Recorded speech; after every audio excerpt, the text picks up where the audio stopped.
You know, you have a hard job sleep. Even a while after that, I had to go for some help. Because you wake up, you know, trying to get into an airplane or trying to do something. It was quite a thing. It really was. It was a scary thought of what happened.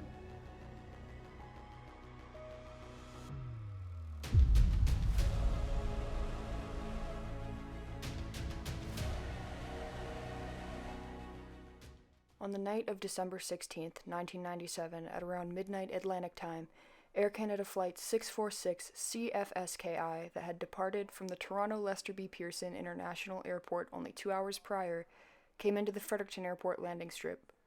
On arrival, the reported ceiling was obscured by 100 feet, the visibility was about 1/8 of a mile in fog, and the runway visual range said to be 1,200 feet. No, I was there. You were there? I was the only one there. Yeah, and it happened around 10 after 12 at night. It's really foggy. You couldn't see 600 feet on the ground. And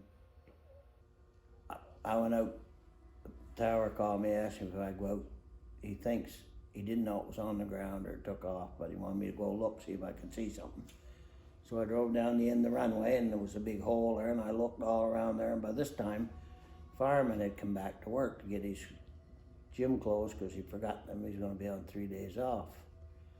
So he called me, and I told him I was down the end of the runway 33, and I couldn't see nothing. So he come down with the fire truck, and he drove down in through there and looked with the big lights. He couldn't find nothing, so he started back up to the other end of the runway, and then I could see a guy walking out of the field with a flashlight. So I hollered to him, and I said, "Mike, there's a guy walking out of the field over from the sand pit."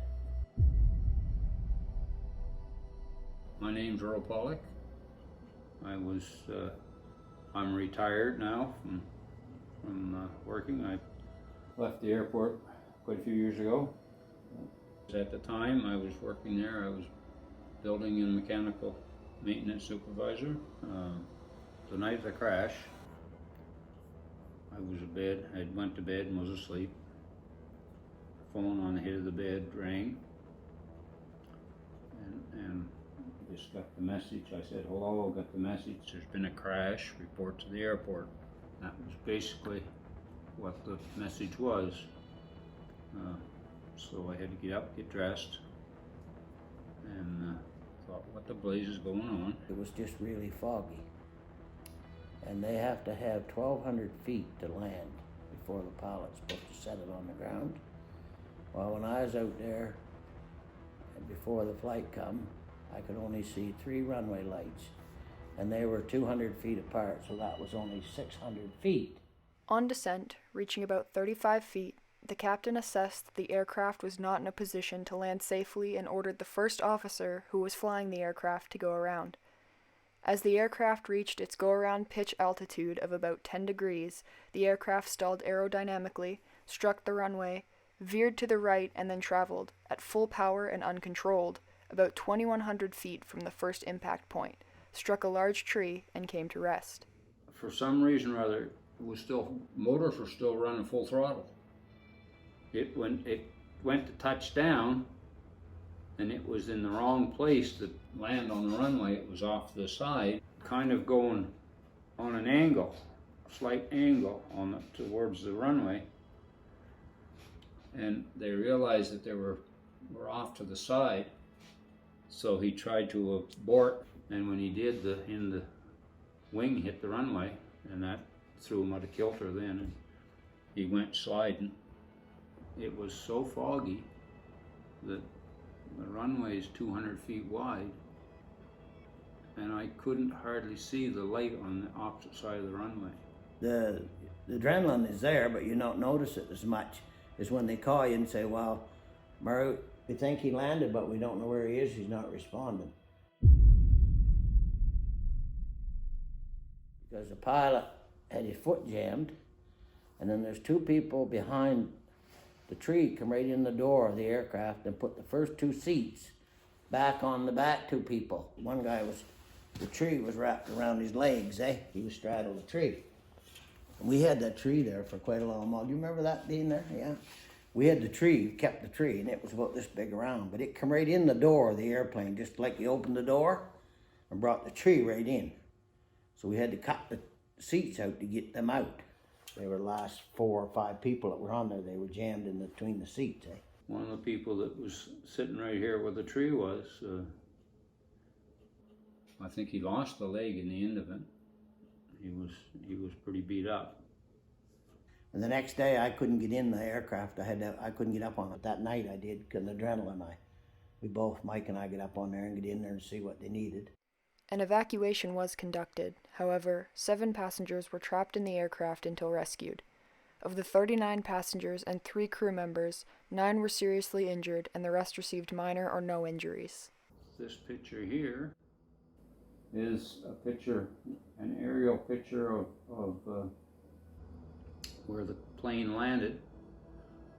Basically landed up on top of the bank for the sand pit, and it must have been going a pretty good clip, because when it hit the tree went into the side of the plane. And here's a better picture. You can see how far the tree traveled inside the plane. There were some people sitting here that were hurt, of course. This picture here is the big crane picking the plane up from where it had landed and loading it on a trailer that's right here. And you can really see where the hole in the bottom where the tree went in. This one here shows that better, where how far the tree went into the plane, and where the undercarriage, like the front wheel had been, where it was tore off, because all the landing gear was tore off of the plane. I was kind of put in charge of the end of the roadway that went into the crash site. We had taken a trailer and parked it over there for a command post for the first responders, the firemen and the police and everything else, and all the officials that had to be around, because there was representative there from the airport. Actually, the operations manager was there at that trailer, and he was the one who was assigning me what I need to do.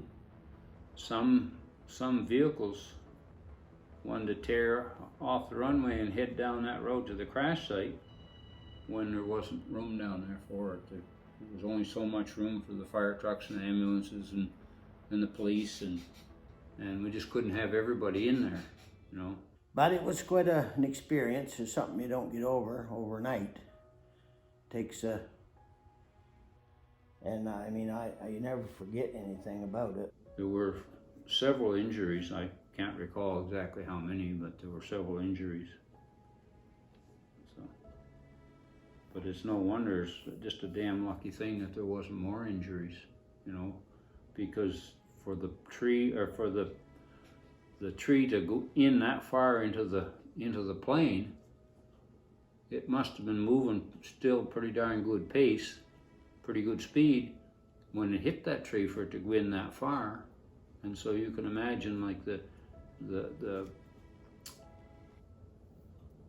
how it would throw the people around in here when it hit, eh?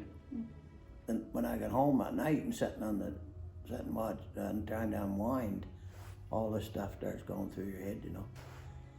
But the one thing I said, there was nobody killed, eh? We'd had that on you. It would have likely bothered you a little more.